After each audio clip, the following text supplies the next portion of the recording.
that our conference is broadcasted on the internet by Realnews.gr and Nikos and Economia, whereas at short intervals the Real FM radio is connected to our conference in Athens and Thessalonica. So let me welcome Minister Mr. Kikilias. Generally, I avoid him because he's very tall and I look very short, and I avoid him in interviews, or I take care of having a higher chair. You know, in Hollywood, the protagonist, who is a bit shorter, is supported by the necessary. So I hope that the results that will be in 2022 show him that he's quite as high. So where should we put the yardstick? Minister, as a start, please tell us, how did tourism go in 2021? What are the revenues for tourism, to know where the yardstick is? Well, let me tell you that structurally or organically, we have had a problem. The data, evidence, politics. Yanis Retsos is not here. They are produced by Center, by the Bank of Greece. And this is where our possibility ends, to have data that we can evaluate our policies with. Digitalization and the way we want to intervene is an important part in order to plan better. So in 2021, arrivals increased by 151% compared to 2020. The travel movement increased by 124%. January to September 21, the revenues increased by 139% compared to 2020. January, September increased by 89%, and in airports they increased by 100%, and through the road borders it increased by 57%. We tend to say that tourism is, quote unquote, that it is the heavy industry of the country. We know that tourism is products and services, but to what extent does tourism contribute to the growth of the country? How much has it contributed so far, and what do we hope for the future? The European Commission gave a few days ago 7.1% growth for Greece for 2021, 5.2% for 2022. If we take into account that our forecast for income is 5 to 6 billion from tourism for 21, and among the bodies in the tourist market and the Bank of Greece, we see that the income will exceed 10 billion. We understand that the contribution of tourism, and therefore the dividend for each family, is very high. And I think that this can be multiplied when we start to implement, and this has started in Athens and all over Greece, the investments for tourism, the support for infrastructure, and the possibility to extend the tourism product during the year. And these destinations, summer and winter destinations, which are of outstanding beauty, to be for all tourists from abroad, not just the very well-known ones. We know, for instance, that the guns of Navarone were shot in an island. It is known. We know Mykonos. We know Santorini and its landscape, but there are hundreds of other destinations, winter and summer ones. We need to promote them to let our visitors get to know them.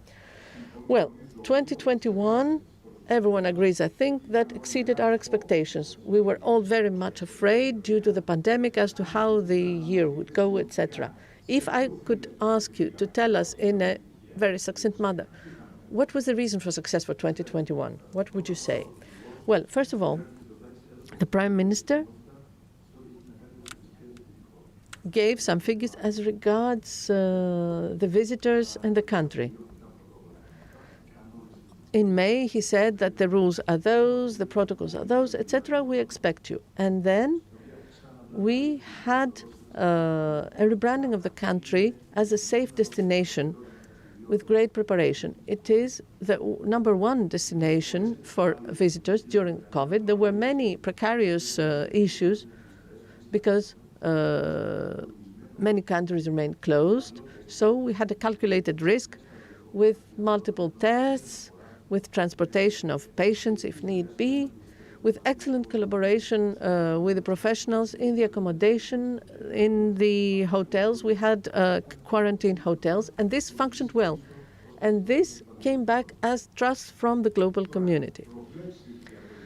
Any forecasts for 2022? Can you make any forecasts? And I'm asking this at the worst moment when the pandemic all over Europe and in our country is at an exacerbation moment. Can you make any forecasts? Well, these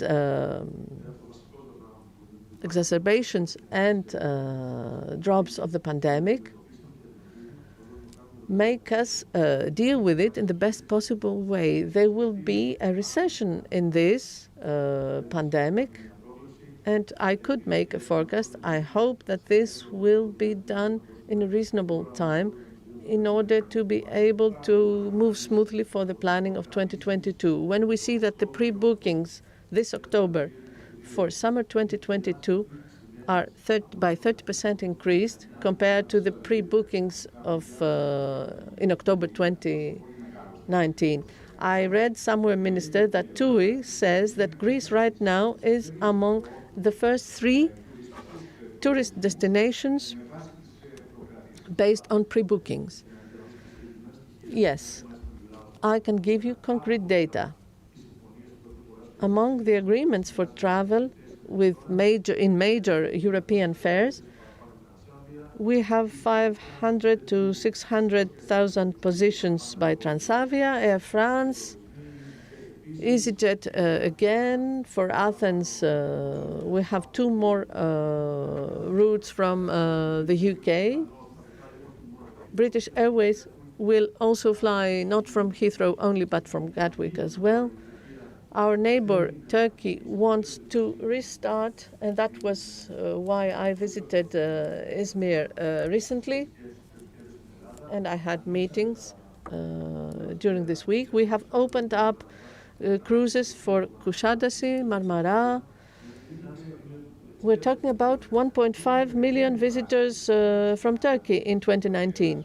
You seem to put a lot of weight in the development of cruises right from the start when you were in the Ministry of Tourism. Why?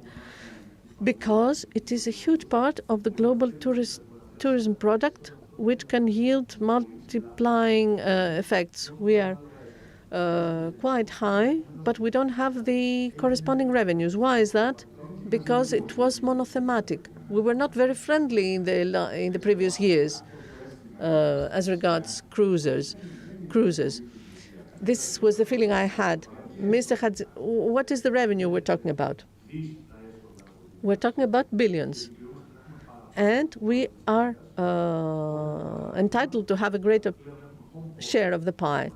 When we have a home port in Thessalonica, we have an excellent airport in Thessalonica, Macedonia airport.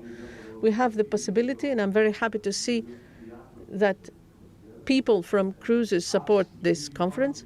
We have an increase more than 250% of cruises from northern Greece, Thessalonica, where we have gastronomy, we have excellent hotels, we have wineries, we have concepts for entertainment in collaboration with commerce.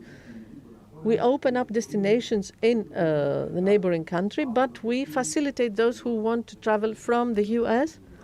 14 flights daily for our country, from Boston, Chicago, New York, Atlanta.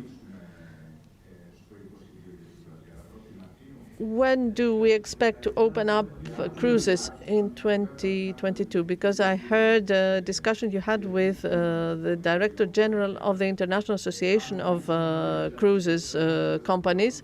You are planning to open up early on. You are well informed. When we say that we will extend it in time, we mean it in practice. If someone believed that March is a not touristic month for our country, I explained that our objective is to have summer during spring. So if the first of spring is for cruises, although we have cruises in November, let's talk also about this new migration, the so-called digital migration or digital nomads. We all know among our acquaintances people who are either Greeks working in big companies abroad, and due to COVID they come back. They come back to their home and they work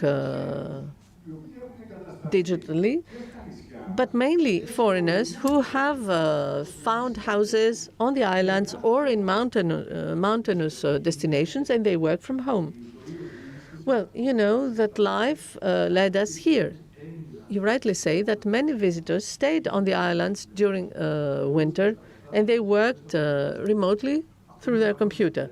This is a global trend. The digital nomads are part of the pie that we would like to have in the country. They support tourism off-season. So we are embarking upon an initiative. We will do it with the private sector, first of all with wind, and then we will extend it. The companies will give better packages as regards internet connection. We undertake the responsibility, the obligation to work with local governments so as to have accommodation, restaurants, coffee shops, so that people can organize their lives where they stay. And this, as a result, as a cooperation, has to be credited to our policy for extending the tourism period. So we start from Syros, Hermopolis, from Heraklion in Crete and Kalamata, 3 municipalities, and we will extend it all over Greece. It's not the only initiative, we have others, but I want to announce it today as a proof of what it means to have a sustainable tourism product. We use new technologies and we give the possibility to open up the scope of tourist product in a different way.